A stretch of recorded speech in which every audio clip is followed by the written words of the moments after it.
살펴보겠습니다.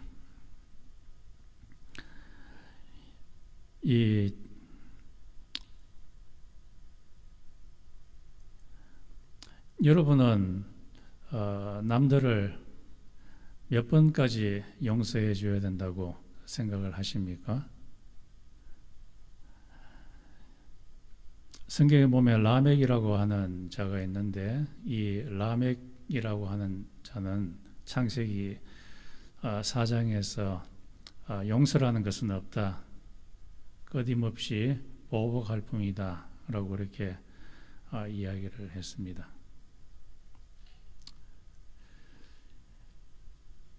이스라엘에 아주 유명한 랍비 한 명이 있는데, 이 랍비는 3번까지 남을 용서할 수 있다 라고 그렇게 얘기했습니다. 오늘 본문에 보면 베드로가 예수님께 묻기를 몇 번까지 용서하면 됩니까? 라고 하면서 자기는 7번까지 용서할 수 있다, 그렇게 이야기를 했습니다.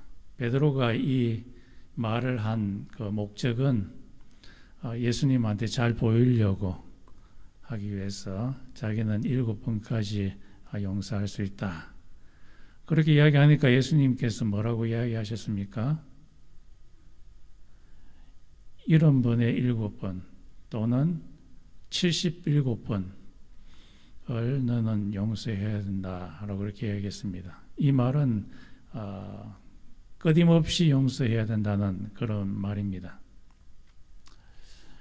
예수님께서는 우리들이 남을 용서할 때에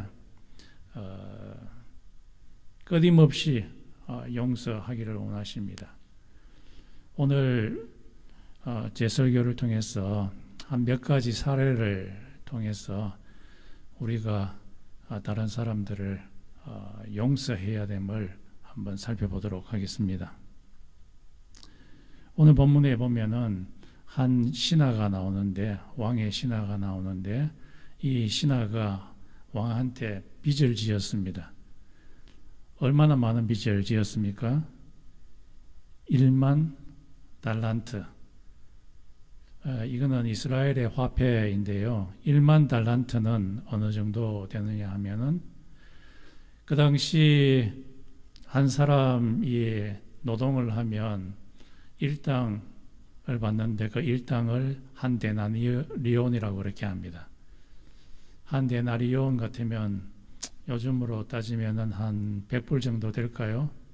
그 정도 됩니다.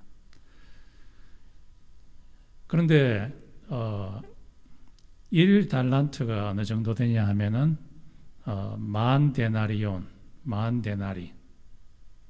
그래서 100달러에 한 만을 곱하면 엄청나게 많은 돈이죠. 그런데 1달란트에서 만 달란트가 되면은 돈이 어느 정도 될까요? 미국 돈으로 계산을 하면은 한 12 빌리언 달러스, 12조 정도 되는 돈을 빌렸습니다. 그런데 이 종이 왕한테 갚을 수가 없습니다. 왜냐하면 돈이 없기 때문에. 그래서 이 종이 왕한테 사정을 합니다. 나를 참아주소서. 그러면은 내가 조금 있으면 이제 돈을 다 갚아주겠습니다. 그런데 왕이 이야기합니다. 안 돼. 너 자신과 너 마누라와 너 자식들 노예로 다 팔아가지고 그 돈을 내한테 바쳐. 그리고 빚을 갚아. 라고 이야기를 합니다. 그러니까 이 종이, 왕이시여, 조금만 참아주소서. 내가 돈을 다 갚겠습니다. 그걸 왕이 보자 너무 그 종이 불쌍해가지고, 그래, 내가 너희의 돈을 다 갚아주겠다, 탕감해주겠다, 그렇게 이야기를 했습니다. 이 사람이 아주 기뻐가지고 이제 밖에 나가는데 자기 동료 종을 한 명 만나게 됩니다. 이 동료 종은 자신한테 돈을 빌리는데 얼마나 빌렸다고 합니까? 100데나리온. 100데나리온. 이 100데나리온하고 12 빌리언 달러를 비교를 하면은 한 60만 분지 1 정도 되는 돈입니다. 엄청나게 작은 돈이죠. 그런데 이 동료 종이 빚을 갚지 못하니까 이 왕의 신하가 그 사람의 멱살을 잡고 돈을 다 갚아! 돈을 다 갚아! 하니까 그 사람이 뭐라고 합니까? 조금만 참아주게. 내가 곧 돈을 다 갚을게. 그렇게 이야기를 합니다. 그런데 이 왕의 신하가 안 돼. 너는 돈을 다 갚을 때까지 감옥에 있어야 돼 하고 감옥에 쳐넣어 버렸습니다. 이것을 보았던 그 왕의 다른 동료, 왕의 다른 종들이 보고서 이 사실을 왕에게 일러 바쳤습니다. 저 사람이 그렇게 많은 돈을 왕에게서 당감받아 놓고는 자기 동료 종에게 빚을 안 갚아준다고 감옥에 쳐넣었습니다. 그렇게 이야기하니까 왕이 너무 기분이 안 좋아가지고 그 종을 데리고 오라 해서 다시 그 종을 감옥에 넣게 되었습니다.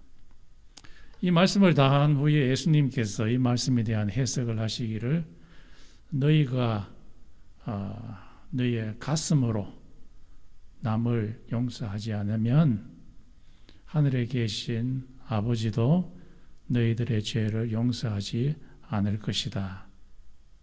그렇게 말씀하셨습니다. 이 말씀은 우리가 우리에게 나를 해코지하고 나를 못살게 구는 그 자를 용서하지 않으면은 하늘에 계신 아버지도 지금까지 다 용서해 줬는 거 무효 다시 감옥에 넣겠다는 말입니다. 너의 죄를 용서해 주지 않겠다 그런 말입니다.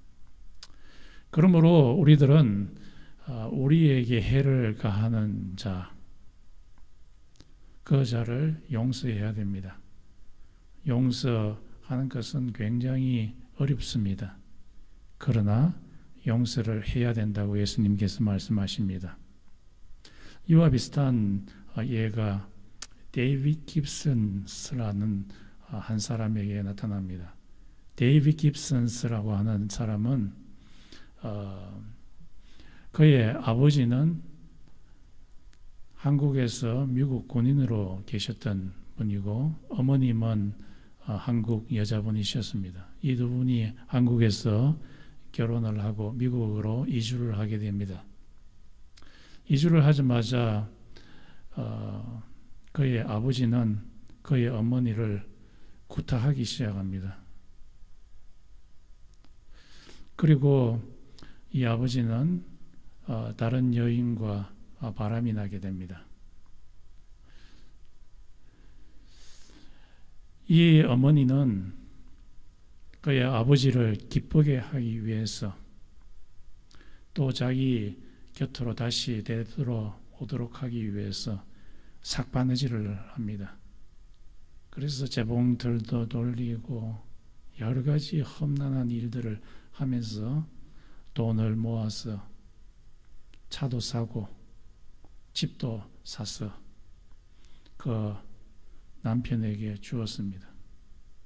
그런데 남편은 그것을 갖고서 다시 도망가 버렸습니다.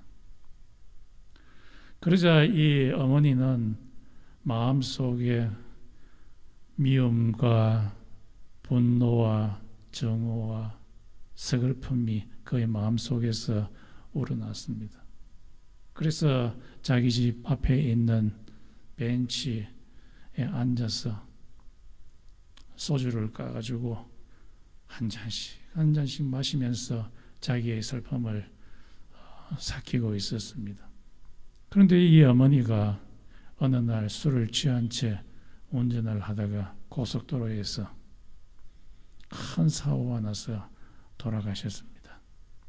이 소식을 들은 데이브는 그의 아버지에 대한 분노, resentment, 원한,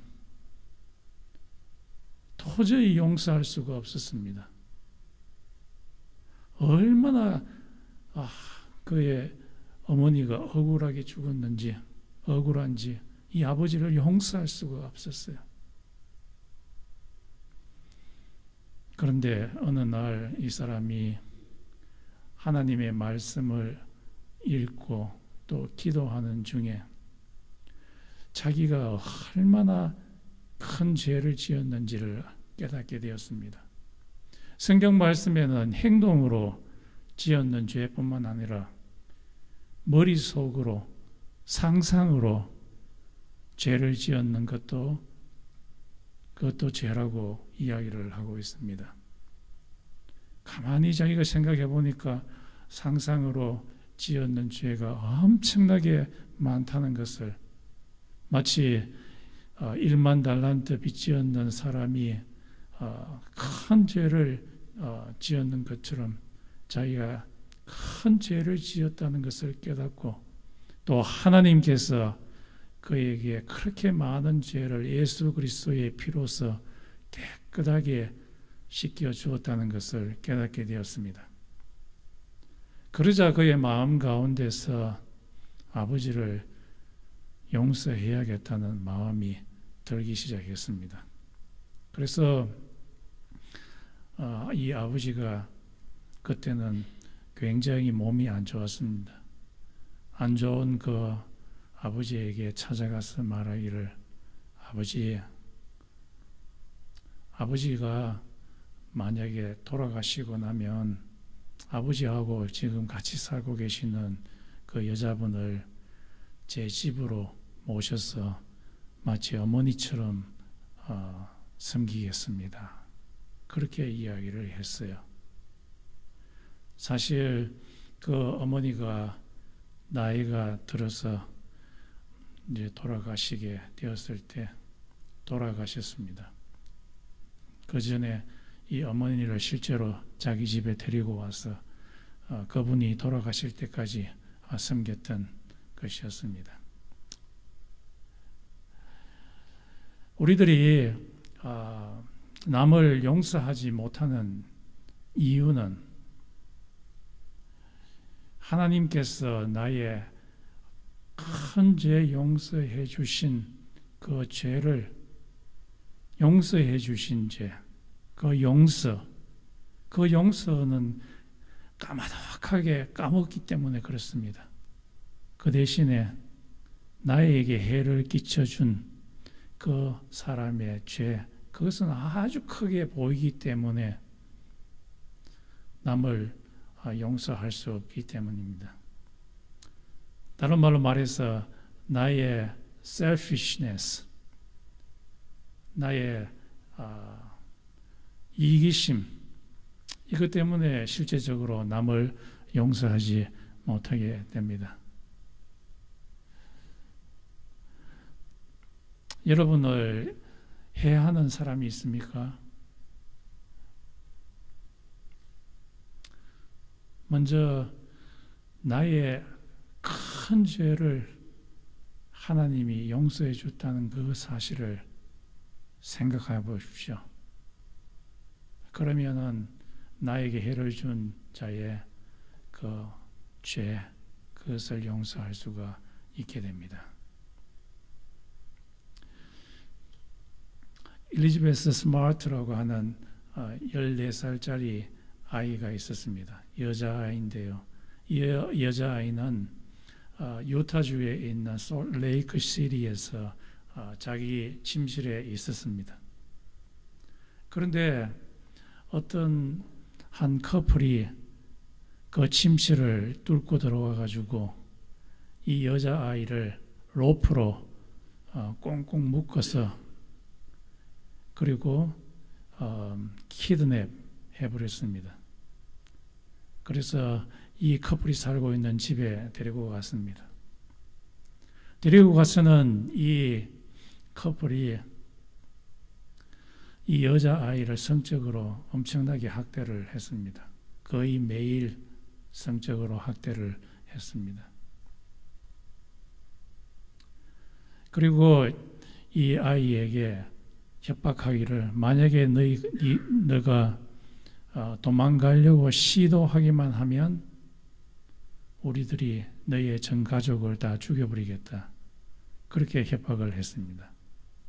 그러자 이 여자아이는 두려움 속에 계속해서 떨게 되었습니다. 한 1년, 한 9개월 정도 후에 경찰이 이 집에 이 아이가 갇혀 있는 것을 깨닫고 알고서 그 집을 급습해서 이 아이를 구해냈습니다. 문제는 이 아이가 고함을 받고 자기 집에 갔을 때 있습니다. 이 아이가 구출된 후에 집에 갔을 때 그의 마음속에 원한과 분노와 좌절과 슬픔과 이것이 막 계속해서 일어나는 것입니다. 자기가 이것을 거치려고 해도 잘 되지 않습니다. 이것이 마치 사이클처럼 계속해서 일어나는 것이었습니다. 이 커플에 대해서 보복하고 싶었습니다.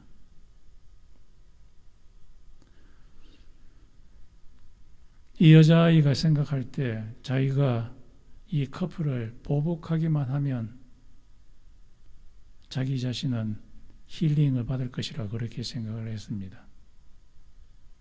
그런데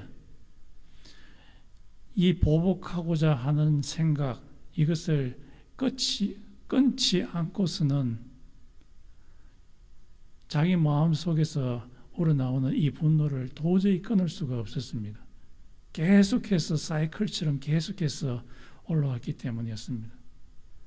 이런 보복의 생각, 미움의 생각, 이것을 계속하면 할수록 그녀는 초췌해져 갔습니다. 그의 마음속에는 기쁨도 없고 평강도 없게 되었습니다. 그래서 이 여자아이가 생각해낸 것이 이 사이클을 끊어야 된다. 그것은 용서하는 것이었습니다. 용서하는 것이 당장 되지 않았습니다. 그러나 그녀는 한 5분 정도 단위로 그런 생각이 들 때마다 계속해서 끊어갔습니다. 그랬더니만 참 이 14살짜리 아이의 그 마음 가운데 이 커플이 참 불쌍하다 하는 연민의 마음이 생기게 되었습니다. 그러면서 이 커플을 용서하게 되었습니다. 용서하자 이상하게 그의 마음 가운데 자기 자신을 사랑할 수 있는 그런 마음이 생겼습니다. 그 전까지만 해도 자기 자신을 사랑할 수가 없었습니다. 산산조각난 그의 마음을 사랑할 수가 없었는데 이제 자기 자신을 사랑할 수 있게 되었습니다. 그리고 조금씩 그녀의 마음 가운데 기쁨도 생기게 되었습니다. 그때부터 용서하는 그때부터 이제 그의 인생이 퇴보하는 것이 아니라 앞으로 go forward, move forward, 앞으로 전진할 수 있는 그런 마음이 생기게 되었습니다. 여러분을 해코지 하는 왼수 같은 사람들이 있습니까? 여러분 주위에? 계속 한번 미워해 보십시오. 그러면 여러분의 마음에 힐링이 일어날 것 같습니까? 그렇지 않습니다. 계속해서 분노가 일어나고 보복해야겠다는 그 마음이 또다시 일어나게 됩니다. 그러나 그 사슬을, 그 사이클을 끊기 시작하는 순간부터 여러분 자신을 사랑할 수 있고 여러분 마음 가운데 기쁨과 평화가 생기기 시작합니다.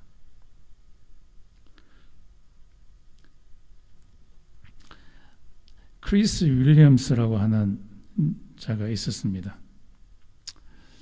이 크리스는 한 가정의 아주 훌륭한 아빠였습니다. 어느 날 그의 임신한 아내를 자기 차의 오른쪽 편에 앉히고 그리고 자기의 딸과 그리고 아들을 뒷자리에 앉혀서 집 근방에 있는 디저트 판매하는 집에 아이스크림 같은 것을 파는 집으로 이제 운전을 해갑니다. 이제 조금만 있으면은 맛있는 아이스크림을 먹겠지 하면서 이 사람이 운전을 해가지고 어필 언덕배기 위를 운전을 서서히 해가지고 올라갑니다. 그런데 갑자기 저 언덕 위에서 카메론이라고 하는 한 젊은 애가 운전을 해서 내려오는데 전 속력을 다해서 위에서 언덕 위에서 아래로 내려와서는 이 크리스의 차를 정면으로 쳐박아 버렸습니다.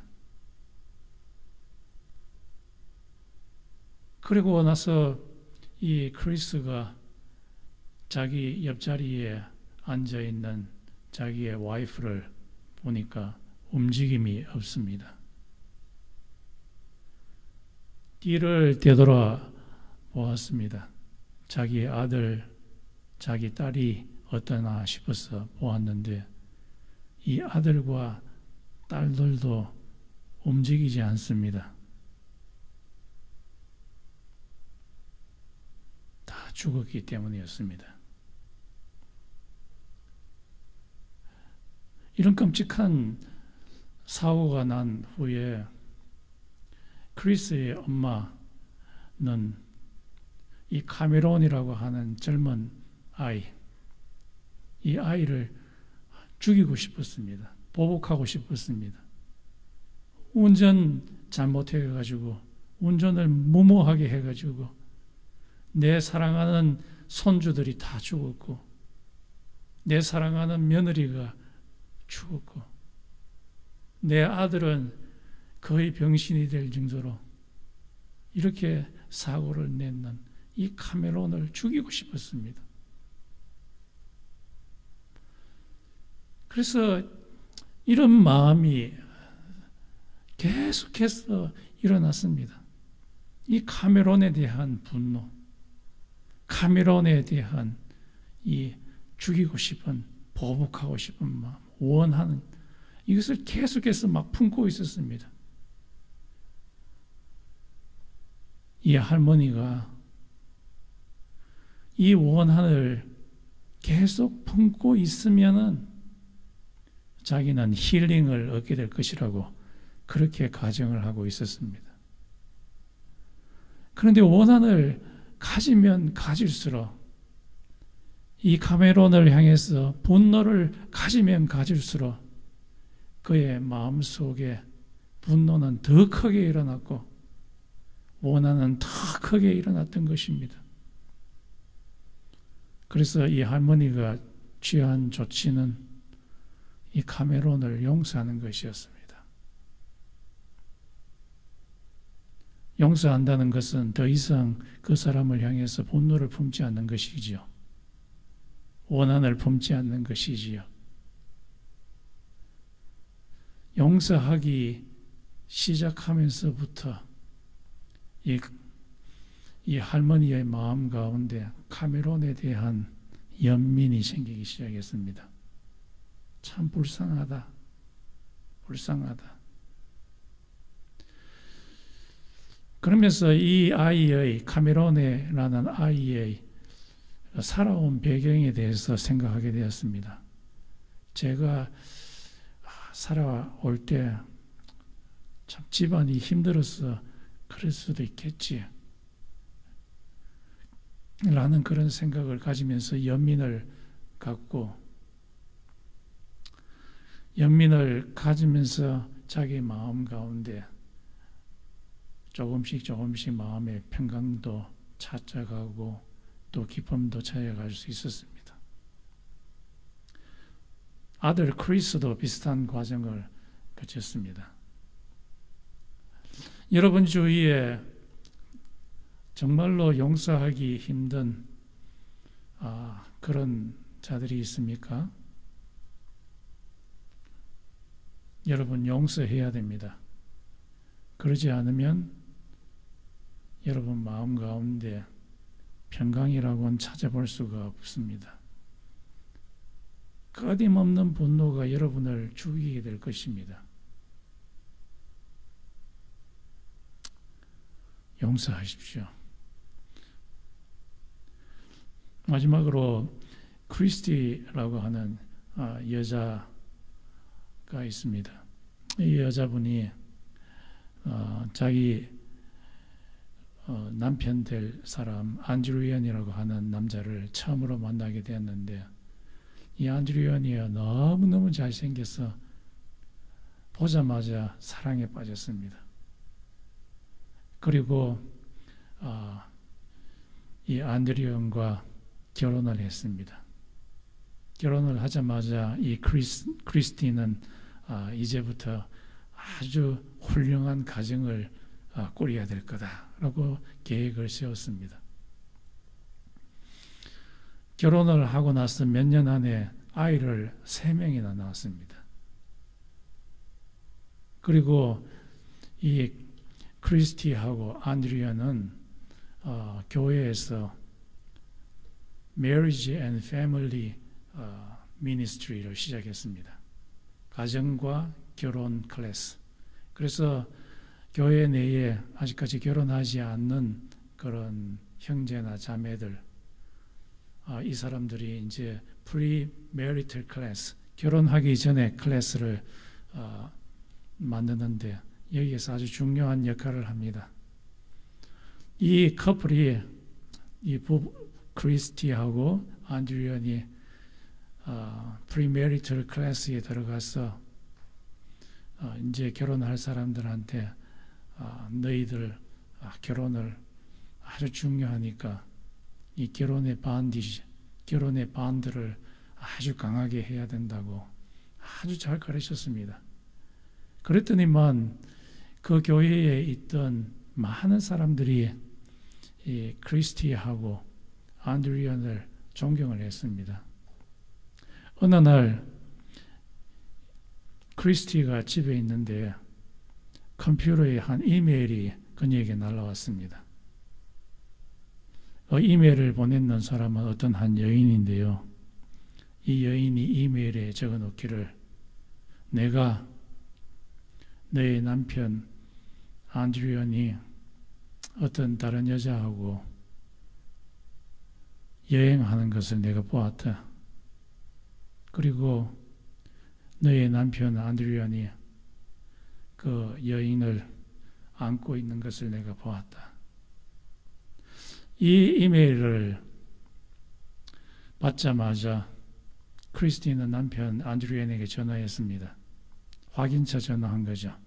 이 사실이 맞냐 하니까 안드리언은 펄쩍 뛰면서 나는 그런 일 없다고 딱 잡아댔습니다. 그리고 나서 며칠 후에 또 다른 여자로부터 이메일이 안드리언에게 왔습니다. 그 내용은 이러했습니다. 당신은 나를 알지 못할 것입니다. 그렇지만은 나는 당신 남편하고 데이팅하는 것을 이제 멈췄습니다. 이렇게 짧게 적었습니다. 그래서 이것을 보는 크리스티는 정말 미칠 지경이었습니다. 그래서 바로 자기 남편에게 전화를 했습니다. 전화를 했더니만 이 안드리언이 완강하게 거절을 하면서 그럴 리가 없다고, 그러면서 전화를 콱 끊어버렸습니다.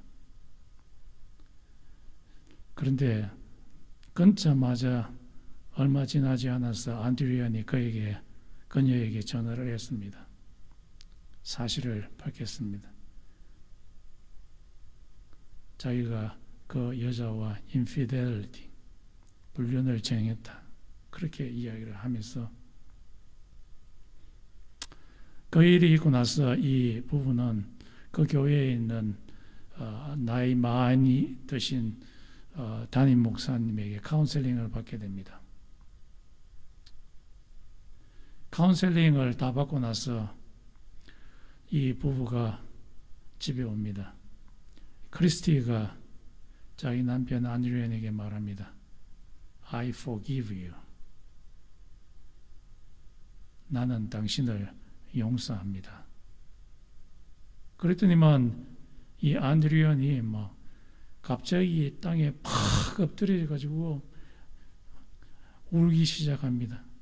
그 넘어지는 모습이 마치 우리가 볼링장에 갈 때 볼링볼을 열 몇 개 서 있는 그 볼링 볼을 향해서 탁 던지면은 볼링볼이 탁 넘어지지 않습니까?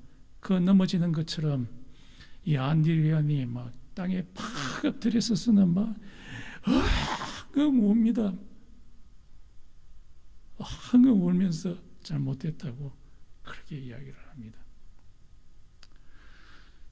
이 크리스티가 용서해 주겠다는 말은 했지만은 그 용서하는데 3개월이 걸렸습니다. 처음에는 이 크리스티가 자기 남편 안드레안의 얼굴을 볼 때 안드레안의 얼굴에 있는 모든 뼈들을 주먹으로 다 박살내버리고 싶었습니다. 그래야만 자기 마음이 시원해질 것 같았습니다. 그럴 때마다 그 마음이 시원해지는 것이 아니라 그렇지 않았습니다. 마음속에 더 큰 슬픔과 좌절, 더 큰 트라우마가 더욱더 깊게 자리 잡는 것을 그는 느꼈습니다. 그러나 그녀는 연습했습니다. 무엇을 연습했느냐? 용서를 연습했습니다. 용서도 연습입니다. 계속해서 용서해 주는 연습을 계속해서 5분 단위로. 왜냐하면 그 마음속에 원함과 분노가 계속해서 우러나기 때문입니다. 계속해서 끊었습니다. 계속해서 그 사이클을 끊고 용서를 했더니만 3개월 후에 완전히 용서할 수 있게 되었습니다. 지금은 그 어느 때보다도 행복한 그 가정이 되었다고 합니다. 오늘 말씀을 결론 내기를 원합니다. 여러분, 우리가 남을 용서하는 것은 굉장히 어려운 일입니다. 그러나 우리가 용서하지 않는 마음을 계속해서 갖고 있으면 우리는 죽습니다. 영적으로 죽고 감정적으로 죽고 감정적으로 드라이 되어서 그리고 자기 자신을 사랑할 수가 없습니다. 그러나 우리가 일단 용서를 하기 시작하면 그때부터 우리의 마음속에 남을 향한 연민과 남을 향한 사랑과 우리의 마음속에 사랑과 평강이 임하게 됩니다. 여러분 주위에 왼수가 있습니까? 용서하십시오. 그것이 여러분이 살 길입니다. 우리 잠시 동안 한 2, 3분간 기도하겠습니다.